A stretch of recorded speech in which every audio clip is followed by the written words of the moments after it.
Hey guys, it's Mitch. How's it going? All right, we're going to do this. I have no idea what I'm going to say about this book. I like this book. I just want to put that out there. But I do not believe I have the words to describe what is on these pages. And I may need to describe what's on these pages because I don't think we have a definition that's high enough that you can actually make out what is going on. So let's go. We're going to do Trencher number 1 by Keith Giffen. So just before we get into it, if you enjoy the channel, if you feel like you might want to help out a little bit, go subscribe on my Patreon. Gives you early access to everything I do. Helps out the channel and helps to buy new comics. Okay, so this is officially second wave of Image. This is May of 1993. This is around the time when we're getting stuff like Pit, The Max, Tribe, Wildstar, and Shaman's Tears. So kind of a mix of guys who are maybe late imports, but were kind of on a par with the Image guys like Dale Keown. Jay Lee was also coming over around this time.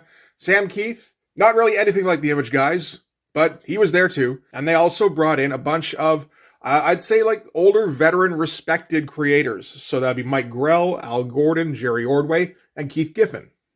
I imagine that Keith Giffen wanted to try out some creator-owned stuff where he didn't have any kind of editorial interference. So basically what we're going to get in this comic, it's kind of like Lobo, but not having to worry about your editor breathing down your neck about how the kids want Lobo to, I don't know, wear a stupid costume or something.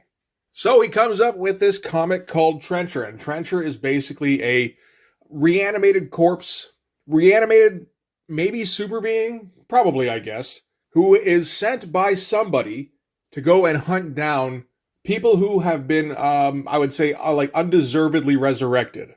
We might find out a little bit later in the series. I've never read any Trencher past number 1, but it's a fine enough concept for a book. And really, I don't know if the concept of this book matters all that much. The only thing anybody ever talks about with Trencher, I would say, is probably the art style. I mean, that and, Keith Giffen's sense of humor. So to clarify, this art style is insane. I'm not entirely sure where Keith Giffen got it. Apparently, there was a deal earlier in his career where he was creating work that looked very much like a creator named Jose Munoz. I'm not familiar with Jose Munoz, but it got to a point where Keith Giffen was getting accused of basically swiping from him. And it doesn't seem to have been the case. It was more like he got obsessive about Jose Munoz's work to the point where he could pretty much reproduce it. And eventually he backed off that particular style. I've seen it linked to this. I don't see any direct kind of connection. There's very few similarities as far as I can tell. The closer thing to me seems to be Bisley, I would think. Particularly since this style first seems to have popped up when Keith Giffen had to do Lobo Infanticide, which I believe is the first miniseries directly after Lobo's back. And Infanticide has a style very similar to this, and there are some things that are similar to Bisley's style in that. For instance, the lack of rendering. There's no rendering in here. And when Bisley's doing like silly cartoony stuff, he doesn't do a lot of rendering either. He can go heavy on the noodly details. I mean, like, I don't even know where to point for that to show an example. It's anywhere in here. Little commentary things in the background, like a little arrow on his gun pointing to the muzzle and saying yo, or the button here that says spunk. That may have been Keith Giffen elements in the Lobo series, I'm not for sure. But yeah, I think Keith Giffen was going for a Bisley similar kind of style, which maybe incorporated some elements of his Jose Munoz work. I'm not for sure, but probably to just, keep interest in the series alive. Although at that point, I think Keith Giffen kind of hated the character. But whatever, that's beside the point. So anyway, just a brief description of the cover. It's just a shot of Trencher. Trust me, he's in there. It's a pretty cool shot once you're able to decipher what the hell's going on. He's got the 2 big guns. He's standing in the pool of casings here. He's kind of framed by all this pipework. Pipework, I think, features heavily in the Keith Giffen stuff for Image. Getting shot to pieces and everything. Like, it's a cool shot. You really got to look at it for a while, though, to make out what you're looking at. Lots of belt buckles and everything. Yeah, he seems to be kind of creating an Image-friendly character, but, like, really going heavy on, like, the filigree on the buckles and everything. There's some pretty great detail in there if you really look. Okay, so I don't really know that this is a particularly good issue 1. Part of the problem is that they don't explicitly say what Trencher is doing, like what he's for. So from the outset here, we get a memo from the Division of Karmic Designation Bureau of Reincarnation and Retrieval. So kind of an oblique reference to Trencher's profession. So regarding the Trencher dispatch, this will confirm the Council's commitment to your proposed dispatch of a Trencher unit, model Sapien 2000. So that is the main Trencher character. Modified to search and eliminate standards. Said unit to operate as a repossession agent. The Council shares your concern regarding the slipshod practices of the previous management team by our reckoning, as best can be determined when one takes into account the deplorable condition the records were left in. Well over 1,000 souls were wrongly reincarnated during the 1900 and 1990 period. The Council agrees that firm corrective measures must be immediately implemented. So be it, first among equals, co-signed by second, third, fourth, and fifth among equals. So if a kid reads this, which isn't, by the way, guaranteed, because this looks like credits, basically, not really presented as part of the story. They may understand that there have been some wrongly resurrected souls. I don't necessarily know that they realize that Trencher is being sent to go and kill them. Oh, we should mention the credits here real quick. Basically, created, written, and drawn, so penciled and inked by Keith Giffen, colored and lettered by Lovren Kanzierski, who has an impossible task in trying to color this book and separate one element from another. I honestly don't know how he did it. Every once in a while you see a black and white page from one of these Keith Giffen style books, and I can't tell what the hell is going on most of the time. You know, you look long enough and you go, oh yeah, there's a head in the middle of that, but you can't see where the borders of anybody are. There isn't even enough variety in the line work for the most part. So we open up in Miami at 3:47 a.m. yesterday, where a vortex basically opens up and starts swinging everything around, starts frothing up the ocean here, brings in some tidal waves, and a purple bolt of lightning comes out of it with the big hurl lettering. And I don't know, again, how intriguing this is. It's mostly about the style. The events so far, there's barely anything happening yet. So the lightning bolt touches down in the bay here, I think. Blows out a bunch of windows in the buildings here. Keeps apparently blasting down. And keeps blasting down. This is page 3. It's kind of a cool page. It's, again, kind of difficult to see what's happening. The color helps quite a bit, actually. It helps to separate the different elements. Again, I don't know how he managed to pull that off. And it's from a cool perspective. And there is no shortage of drawing going on here. The only problem is it's kind of incomprehensible. It'll open up a little bit as we go on, but right now, I think if you're, 11, 12 years old and you bought this comic, you're like, I don't know if I spent this money on anything good. So I think this is the cloud dissipating, and then there's Trencher, so he's been inserted. Helpfully, the signs point out this is his current estimated location, this is the point of impact, and this is impact. With the big tidal wave. This is a cool shot, again. And then at the end of it, something on his hand boops, and he goes, I'm in. And again, it's page 5. We're being more than a little self-indulgent with our pages so far. One thing that helps is a lot of flat colors. There isn't a whole lot of separation or gradation between colors. Every once in a while, stuff like this lightning bolt, you get a little bit of a separation in the middle there. But for the most part, it's all solid stuff, which helps to separate the different elements. But you see stuff like this. Okay, so this looks great, by the way. There's these buildings being taken down by the waves. And this is the rubble that's left behind. It's oh, here's some more rubble. Is Trencher in this rubble? Oh, no, wait, that's his hand. Again, it's super creative. It's just kind of difficult to figure out. Okay, so now we've got the opening splash here. So this is Trencher, and he's being shot at? Yeah, so these are the guys shooting at him. It's not 100%, again, explicit. A lot of the stuff in Trencher, it seems you're just going to have to kind of pick up as it goes. I get the impression a lot of it, Keith Giffen doesn't particularly care if it makes sense. It's just whatever he felt like writing that day, I guess. I mean, I can relate to that. Yeah, I like the wall of just gunfire coming in. And again, all the detail on him here is pretty great. And just kind of, again, hard to discern what's going on is all. And if I had to guess, I would say this is computer font for lettering, which would make it pretty early for that kind of thing. So anyway, Trencher quickly disposes of these minions who are all shooting out, just completely blows them to pieces. And this is the guy he's here for. So this is the dude who came back to life, I suppose. I don't think they introduce him here because he can't really talk. In the back they do, though. This is the nasal python.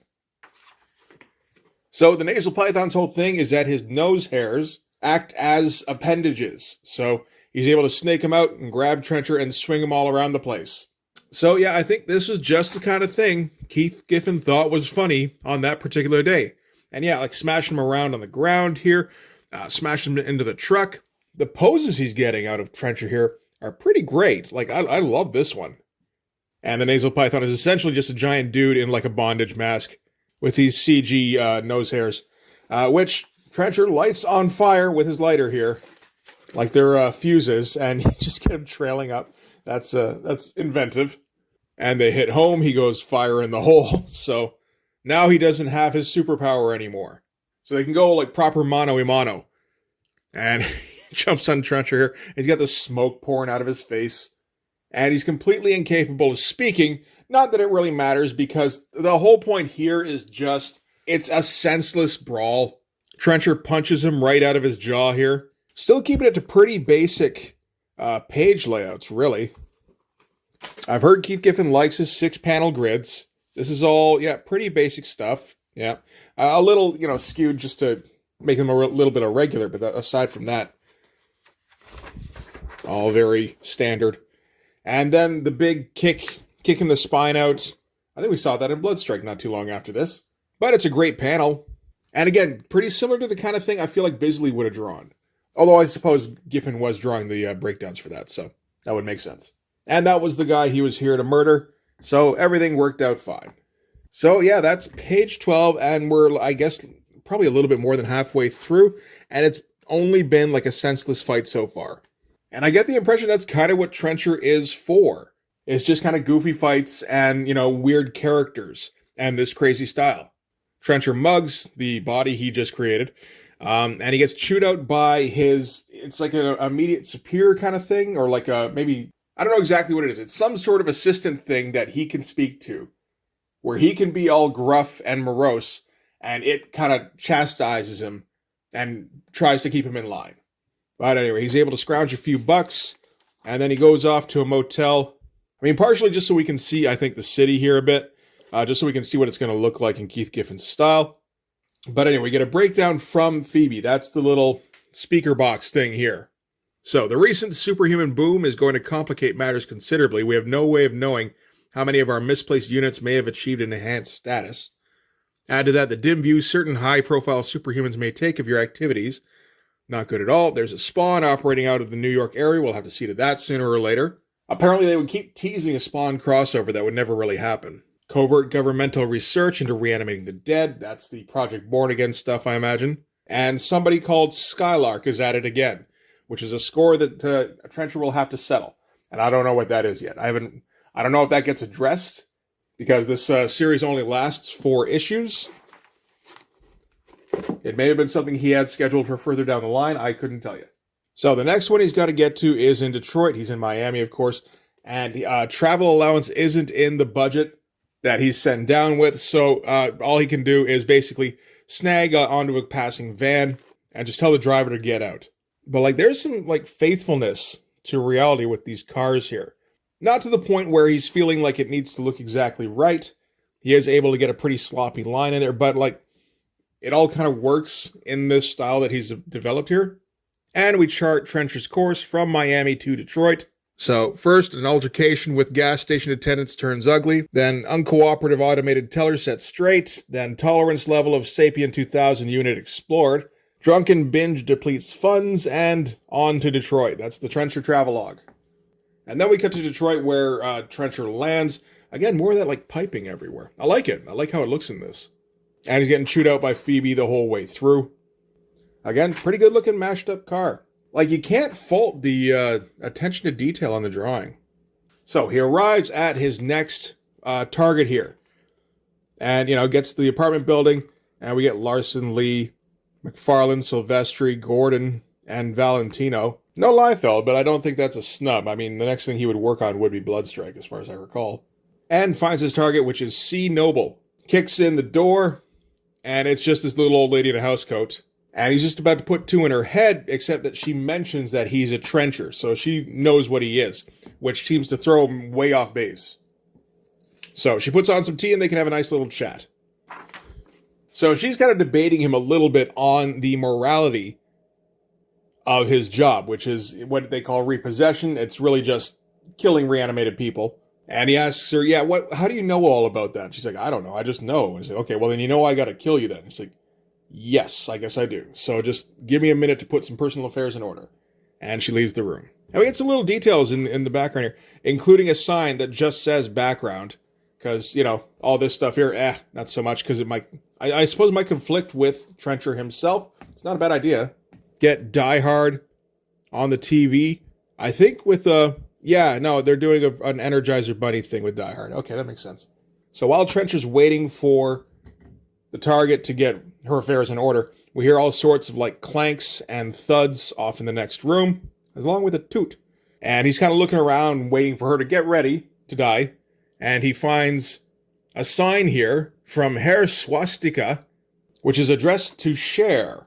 And Trencher puts together that her name is Cher Noble and realizes he has to get out of there. And that's a pretty great low-angle shot.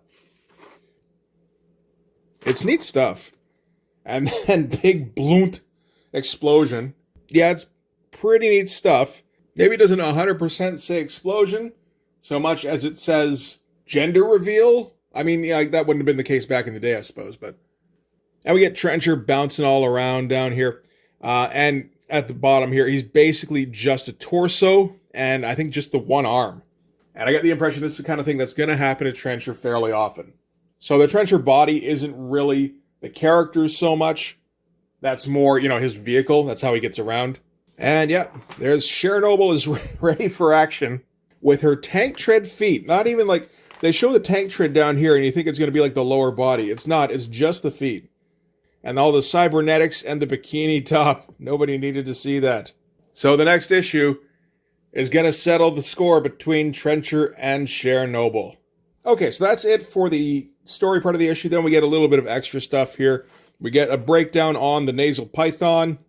Just a fun little file card thing. Maybe the best one here is the turnoffs, which includes sinus headaches, postnasal drip, and Liefeld thighs. And then just a little, this is what the letters page is going to look like. Keith has a name for it already. It's just going to be Trenchmouth. And then a few ads. Wildstar. Deathmate's still coming up, of course. Freak Force, which Keith is going to write. And an ad for Understanding Comics featuring Trencher. Okay, so that is Trencher number 1. It's weird. I'm wondering what the point of it is. I guess Keith Giffen is mostly known for his teen books, right? So maybe this is just a bit of a departure in that case. There is satire going on here. Keith Giffen obviously loves his satire.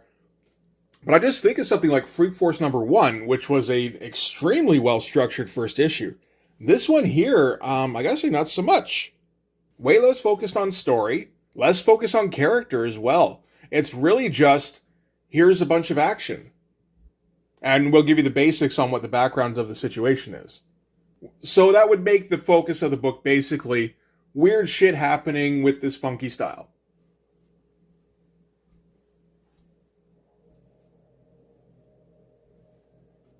I don't recall ever getting issue 2 of this. It did come out the next month.